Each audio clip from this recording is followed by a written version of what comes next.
د امریکا دولت د اسنادو له مخې شاوخوا 10,000 افغان کډوال په هغه هیواد کې له نامعلومه برخلیک سره مخامخ دي. ABC ټلویزیون د متحده ایالاتو د حکومتي ادارو له قوله ویلي چې دغه افغانان پر کابل د طالبانو له واکمنېدو وروسته د امریکا لخوا راایستل شوي دي، خو دمګړی له یو نامعلومه برخلیک سره لاس او ګریوان دي.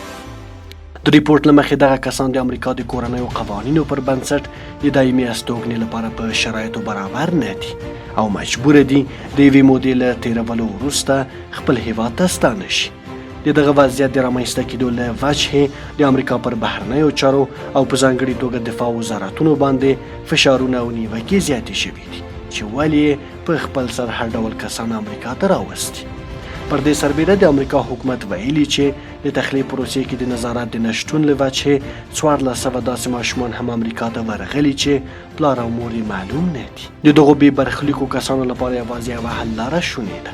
او هغه دا چې د امریکا کانګرس په اکثریتو رایو سره له حکومت څخه د دغو کسانو لپاره دایمي ویزې وغواړي، هغه څه چې ترلاسه کول یې اسانه کار نه دی. له امریکا بهر په اروپا کې هم د برطانیې د لومړي وزیر بوریس جانسون هغه ایمیلونه فاش شوي دي چې د پکې له کابل څخه د یو دفتر د سپیو د ایستلو امر ورکړی، په داسې حال کې چې زرګونه له خطر سره مخامخ افغانان بیا په خپل هیواد کې پاتې دي. اروپا او امریکا ته د حیواناتو او غیر ضروري کسانو د ایستلو خبره په داسې حال کې مطرح کیږي چې له هم ډیری له خطر سره مخامخ کسان افغانستان کې پاتې او د تګ لاره یې بنده شوې ده.